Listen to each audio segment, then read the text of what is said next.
Thank you, Mr. Chairman.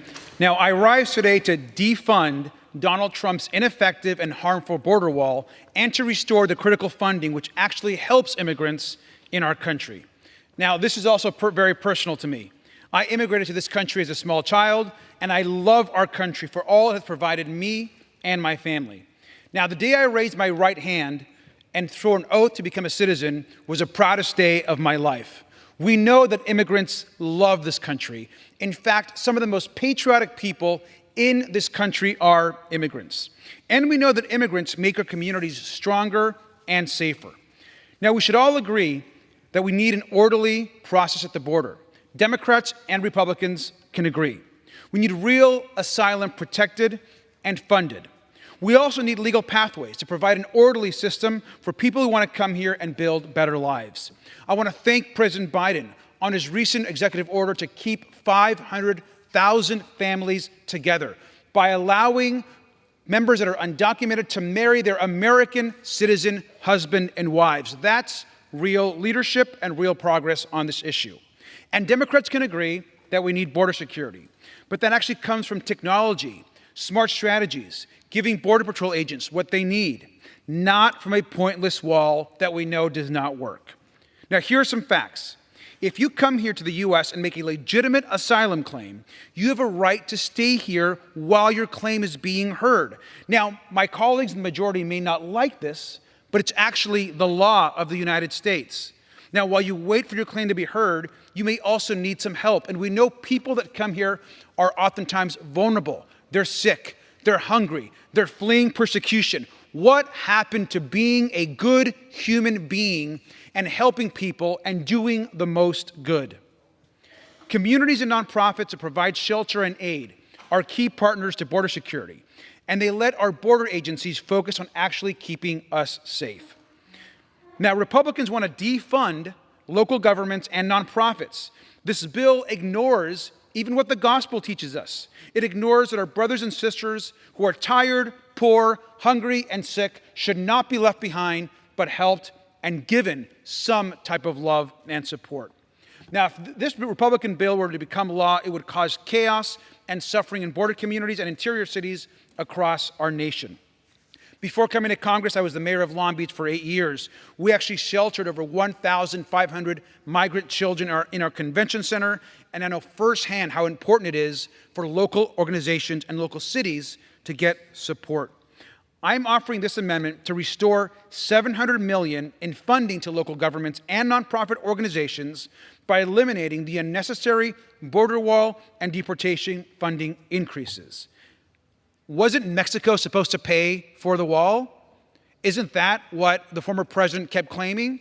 Yet it keeps being repeated by the majority. They want to continue to fund something that doesn't work and was supposed to be paid for by Mexico. Instead, we should be investing in organizations like the Catholic Charities, the Salvation Army, and the United Way. So please don't defund Catholic Charities, don't defund our cities, and vote for my amendment, and I reserve the time. The congressman from California reserves. For what purpose does the congressman from Nevada rise?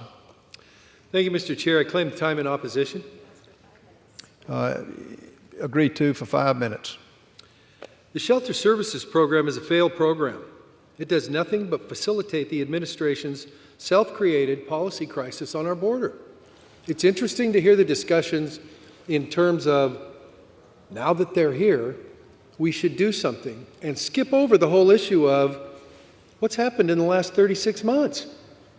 It's undeniable that the numbers are significantly larger.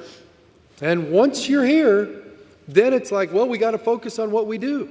And so when you look at shelter services, we're renting tents. Oh, by the way, it's a single vendor. It's not even put out for bid. Over a billion something a year just for tents.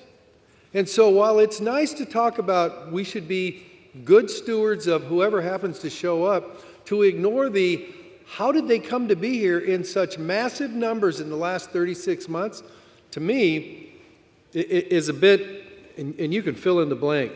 What began as a $30 million effort has ballooned to a $650 million grab bag for non-governmental organizations to swiftly resettle migrants across the border illegally into our country. Even large city Democrat mayors are screaming, we can't sustain this. We should not be spending money on programs that incentivize illegal immigration. This amendment would directly undercut border security by reducing funds for the border wall construction by $600 million. The men and women in the field have told us walls work, and it's time for my colleagues on the other side of the aisle to accept that fact. This amendment would also cut immigration enforcement efforts by $100 million. Somebody earlier said, hey, we're turning our backs on Border Patrol. Really? $100 million is a pretty good look at somebody's back. That significantly reduces our ability to remove these migrants that either no longer have a legal basis to remain in the country. Remember the backlog that requires over $1 million to get folks who have failed the test for claiming asylum. And, by the way, there are those who pose a risk. And so I won't repeat what other people have and will talk about. Instead of allowing this administration to continue to positively manage the unmitigated flow of migrants entering our country without consequence, this bill proposes funding and policies that address the crisis by empowering federal agents and officers to do their job and not spend money on folks that enable a political agenda of this administration. I reserve. Congressman Nevada reserves. Chair recognizes the gentleman from California. Thank you, Mr. Chair. I would like to yield the rest of my time to the gentleman from Illinois. Lady is recognized. I rise in support of the amendment. The Shelter and Services Program is incredibly important to communities across the country, including mine, Illinois' 14th District. We all must realize that the flow of migration doesn't just impact communities at the border. It can be felt across the country, including in my home state of Illinois. Eliminating the Shelter and Service Program will not stop migration. This funding provides states, cities, and nonprofits with the resources they need to provide temporary aid to new migrant arrivals. As people come to our country legally seeking a better life, we cannot ignore their humanitarian needs. Last year, we were successful in providing $650 million for the Shelter and Services Program, but we know the needs of our communities go far beyond what we provided last year, and even what this amendment provides. However, I'm grateful for the gentleman's amendment because it's an important starting point and it provides a strong foundation for future discussions. It's no secret that we need to overhaul our immigration system and that there appears to be bipartisan agreement on that. But until then, we must provide our communities with the resources they need to manage the surge now. Reducing funding for a ridiculous border wall and ICE transportation funding to pay for this program makes sense. We need to move away from expensive, ineffective, and outdated solutions that do not address the migration challenges we are experiencing today. I urge support for this amendment, and I look forward to increasing this funding for the Shelter and Services Program in our final enacted bill. I yield back.